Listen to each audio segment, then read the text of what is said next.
Hi, everybody. I am Simone from Simone Tarot Shop there on Etsy and on Facebook, and Simone K. Clement on TikTok. And welcome so much. Today, we are talking about one of the most basic concepts of astrology, and that is the big three. So, if you've ever heard the term the big three, you're probably wondering what that could mean. And today, I'm going to explain that to you and what it means about you and your personality. The big three basically are your sun sign, your moon sign, and your rising sign. Okay. So the sun sign is the most commonly given sign when you're talking about your signs. Basically, if someone comes up to you and says, "Oh, what's your sign?" You're going to be giving them your sun sign. That is, where the sun was the day that you were born.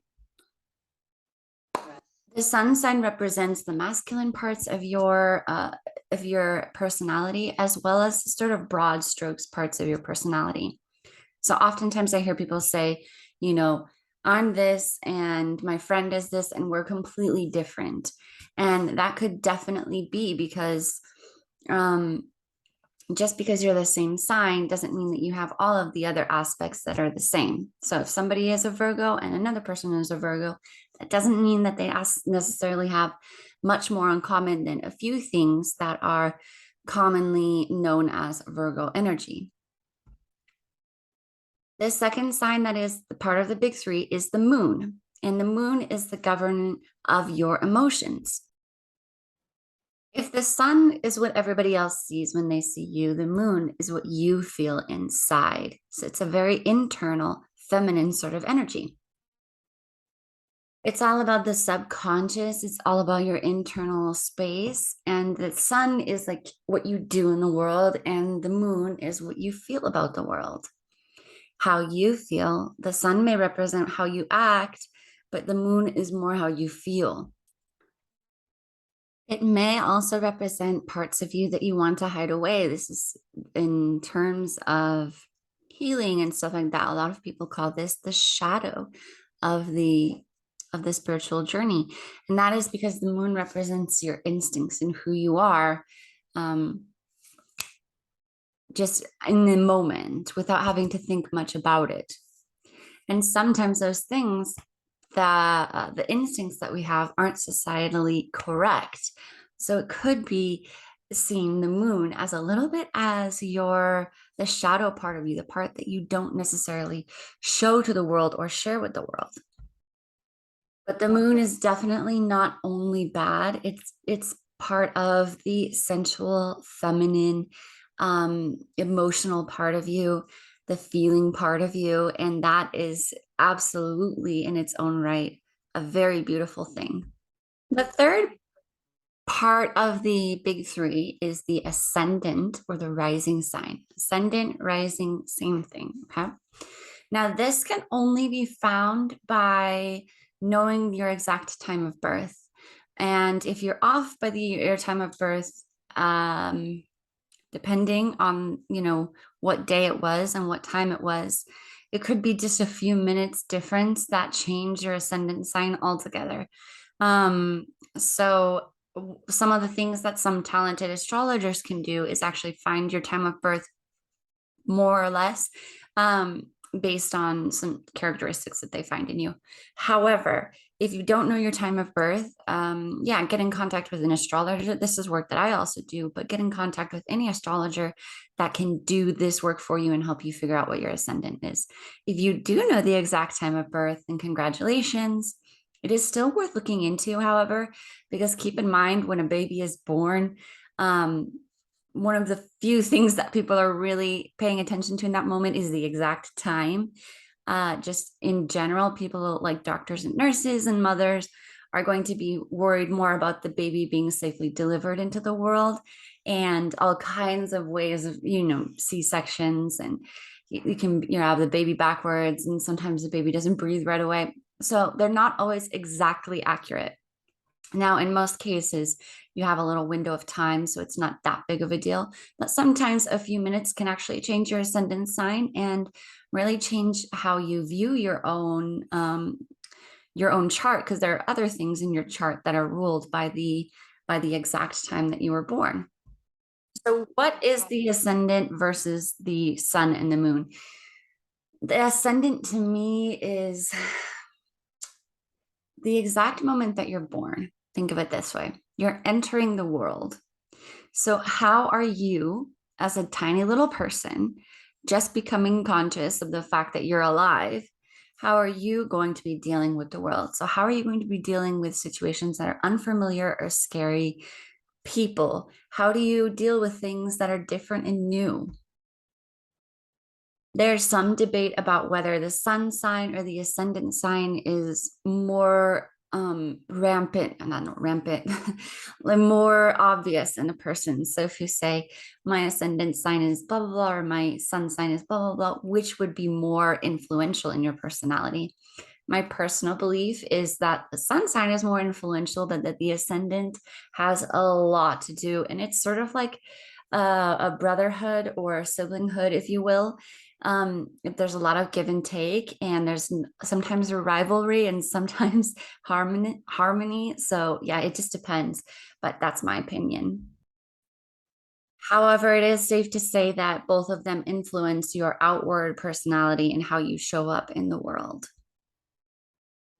Okay, so next we're going to take a look at the big three in a chart so that you can begin to discern, what do each parts of the chart look like.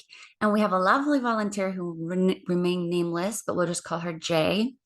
And we're going to go ahead and take a look at her chart, and I'll show you where the sun, the moon, and the rising signs are. And then, as a thank you to her for letting us look in her chart, because we did obviously, and this is very important, get her approval of this situation. So then we're going to do just a mini reading for her as well. Okay, so here we go. This is for Jay. So if this is the first time you're looking at a chart, I know it can be a little bit overwhelming, but let's break it down. Firstly, over here is where you're going to see all of the important information, okay? Lined up just like this. This is the Placidus style, which is not necessarily important for you at the moment to know, but it is interesting to know, okay? So her sun sign, as you can see, it's denoted here, sun sign Aquarius, okay? And it's also down here, sun. So you can see this little circle with the dot in the middle. That's also considered the sun sign. So let me see if I can. No, okay, that's okay. So when we're talking about this, you can see clearly that her sun just looks like a circle with a dot in the middle of it. Okay, it looks something like this. This is what the sun symbol looks like. Okay, pretty much just like that, although it's a little bit off. Okay, so now knowing that, you can see that here is her sun on her chart, right? That's what the sun symbol looks like. There's my poor little drawing of it, and there it is on the chart. So now we know that here is the sun. When we're looking outwards, we can see that the sun is in the symbol for Aquarius. Okay, so her sun is in Aquarius. If you don't know what I'm talking about, you'll need to just take a look at what each of the signs is, what the symbols are for each of the signs. Okay, so that is her sun sign. She's in Aquarius. Her moon sign, that is the next one. You'll notice that, when you see the moon sign, it's either like this, it's like little crescent moon, oops, this way, or it's like this way. It doesn't really matter. Some of them have it that way, some of them have it the other way. But you can see here that her moon is in Leo, okay? So her moon is in Leo. So if we look on this chart, we can see down here is the moon, and we can see that it is in the sign for Leo. Okay, and over here again is the sun and Aquarius. So if you're just beginning to take a look at charts, this is the first thing that you'll look at. Okay. This third thing that we're going to be looking for is the ascendant. And you can see up here that it says the ascendant is in Gemini. And we're looking for, on here also, it says the AC. So the AC stands for ascendant, okay? And the ascendant is in Gemini in her chart, okay? So we can see here that the ascendant It's noted with the letters instead of a symbol, and we can see that it is in the Gemini position. So that's what that would look like, the big three. When you look at a chart, you're looking for the sun sign, the moon sign, and the AC. And then you can tell which parts they are in based on which signs they are closest to. One thing I want you to notice too is that each of the signs has this, the ending and the beginning of the sign. Okay. So sometimes you can be right in the middle of the sign, or sometimes, like as in the case of the moon here, you are close to the edge, right? Now the moon isn't that close to the edge in this one, but it's pretty close. It's at 28, so we're pretty close to the edge there. And then we can see that she's pretty much smack dab in the middle of Aquarius for her sun sign. This is called being on the cusp of another sign, and that is a lecture for a different day, but it's just something for you to note at the moment, that you can be close to the end of the sign and the beginning of a new sign in your chart, and those specific traits may show up. Okay, so those are called cusps. I'm not going to go over them more than that today, but just so you know that if you are on the cusp of something, you may have traits of each of those different signs. Okay, that includes the mini lesson on the three, the big three that they call in astrology, which you now know is sun, the moon, and the rising. And so as a thank you to Jay, we are going to do a little mini reading of her chart. She said to just pull out whatever comes up. And so that's what I will do. Hey, so Jay, just taking a look at your chart right now, your sun is in Aquarius and you're pretty smack dab in the middle. Yeah, Aquarians.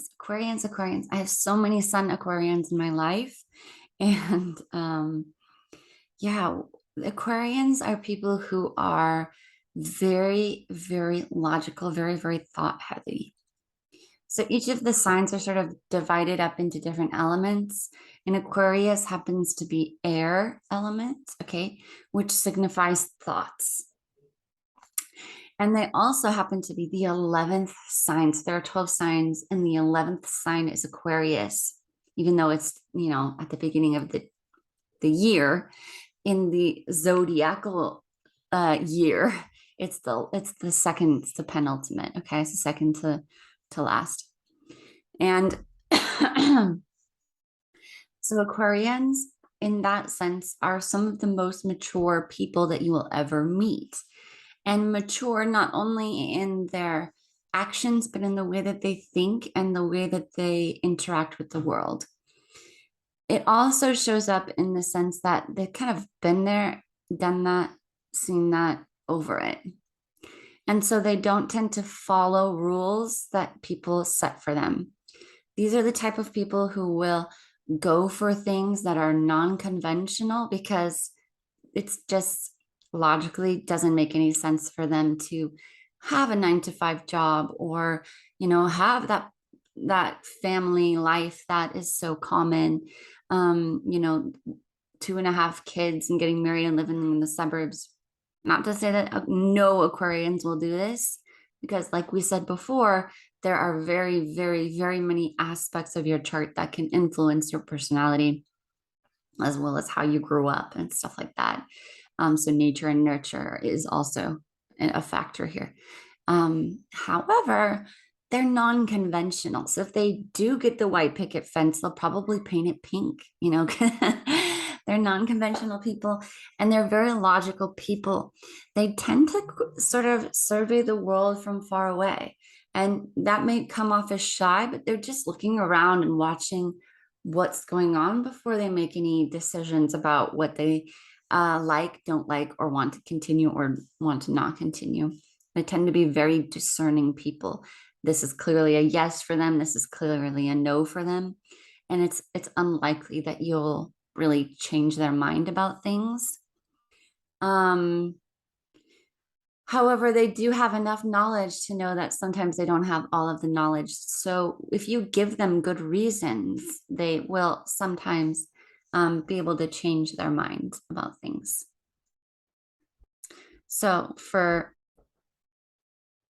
the Aquarius sign is masculine, Jay. So it's a masculine energy that comes through in that sign. That doesn't have anything to do with your sexuality or your sexual organs. So you could be born a woman or a man, but still everybody has what's called masculine, feminine energy. It's just a way of creating a duality, if you will. So outward moving energy versus inward moving energy, which we all have different pieces of. All right. So the next one is your moon in Leo. So right off the bat, we know that Leo is a fire sign, and it is, the second fire sign after Aries. So we know that when it comes to emotions, you tend to be very, very fiery. And what does that mean? Well, let's take a deeper look at that. Your emotions rule. Your emotions are so, so strong. And this can create a really big conflict for you, Jay, because your thinking logical sign, your sun sign, is extremely highly logical, and your emotions are real fiery and can attract a lot of your attention. So there may be some sort of tension between these two signs. And when there is, you can be sort of self-indulgent, sort of tendency to spending a lot of time thinking about your emotions in just really almost like a dramatic kind of way. When your emotions are holding you back, then you can step into a space a little bit of like a little too much fiery energy. Now, fiery energy has its place in the world, definitely, but when it comes to your emotions, it can be tough to reconcile what I'm seeing the Aquarius and the Leo here. However, you've got a cusp on Virgo. Okay, so I'm guessing that you have some Virgo in your emotions. And for that, I am sorry. Just checking. I'm a Virgo myself, and I know that Virgos can tend to be very sensitive, but very sort of neurotic beings. So, anyway, we're going to focus on Leo for the moment with your emotions. When you allow your emotions to come forward in a way that doesn't upset the logical Aquarian mind that you have so prevalent, when you can view your emotions as something that's, how do we put this? Because we want the Aquarian in you to see your emotions as something really, really important. So for you, a journey that would be so highly, highly recommended from the universe is that you figure out the importance of your emotions on a larger scale. Not just, I feel sad because somebody dumped me, but what does that sadness feel in the whole world? And also a really great lens to look at it is for Aquarians would be something like, how can this pain that I'm suffering change and help the world in some way? And another great way for an Aquarian to look at it is sadness and openly crying is not socially acceptable. So if you can teach your Aquarian mind to say that sadness and openly crying in front of people is not socially acceptable, then you may find room to allow those emotions to come through. And if you do that, you are going to be allowing a really exuberant, fiery, beautiful, beautiful, gorgeous energy to come through. Now, like I said, you do have some on Virgo. So you're very close to, you're on the cusp of Virgo for your moon sign. So another way that you can think about your tendency towards emotions, and this will go pretty well with the Aquarian. Well, I say that, but I'm a sun Virgo and a rising Aquarian, and I have my own difficulties with those two signs. But if you can allow yourself a little bit more sensitivity as well, and you may notice this about your emotions, then you'll start to see that those things can reconcile themselves in you, and you won't have so much contention between, um, your logical mind and your emotions, as it were. So let's take a look at your rising. All right, so your ascendant is in Gemini, which we talked about earlier, being right here. And there's a few things to note as the ascendant in Gemini. Geminis tend to be very communicative. Geminis tend to be very nervous and moving a lot. So that may be how you come across to people. You have a sort of duality in you, and that's the sense of Gemini is the twins, right? um, and so you have a sense of duality with you, which is sometimes very, very upsetting to you. Like you feel like you're doing well, but at the same time, you really don't feel like you're doing well, which is something that people can commonly say in general, but you just feel like there's something more for you to achieve. Communication, and you're really like friendly and you get to know people because communication is one of the things that is your strong point. So you don't dislike at all being the life of the party and kind of moving around and being with people and having several strong attachments, friendship wise, or even many acquaintances. So Geminis are also air signs, which means they are logical, which means you have another thing kind of working against the expression of your emotions. And so my advice to you would be to allow the Gemini to discern emotions the same way that they would discern the Aquarians. Gemini is in a specific place, specifically a special place in the order of things that will help you to sort of balance the Leo Aquarius opposition you have going on here. It's kind of the internal middle ground of these two things. And I mean, as you can see, just quite literally, just by looking at this circle here, you can see that Leo is right across from Aquarius. So they have a lot of things different. However, the Gemini has a unique position, as with Taurus, which we can talk about later for you, but it has sort of this unique position of being able to sort of intersect these two things and sort of balance out that Aquarian sun and to help you to feel your emotions and to appeal to the logic of your emotions in the Aquarius sun. Okay, so I hope you liked that little mini reading. And for those of you still watching who have come here just to learn about the big three, thanks for sticking around. Make sure that you guys check out the link in my description because I have some little cheat sheets that I've been working on. And also soon to be coming is a course that's going to go through like not everything because there's so much in astrology, but like a beginner's course for astrology. So if you're interested in doing that, make sure that you check out the link there and that you are following me, whether you're watching this on YouTube or if you're in the group, that you've set the notifications on the Facebook group I'm talking about, that you've set the notifications to bring you all of the new notifications from the group so you can stay in touch. Check out the cheat sheets because those are going to help you learn the symbols, the houses, the symbols for the planets, the symbols for the signs, and it's all going to be on these little sheets. So you can go ahead and purchase those when those come out. Or if you're watching this later, they probably have already come out. So go ahead and check the link in the bio for that. And yeah, as I said before, if you're not already on the YouTube channel, go check that out. And if you're not already in the Facebook group, that's really where the magic happens. So I would go check that out for sure. And thank you guys so much for sticking around. And thank you to Jay for allowing us to take a look at her chart and to go over some of the things that we see here. And I hope that the big three concept is clear to you. And if any of you guys are This Is Us fans, go big three. All right, bye.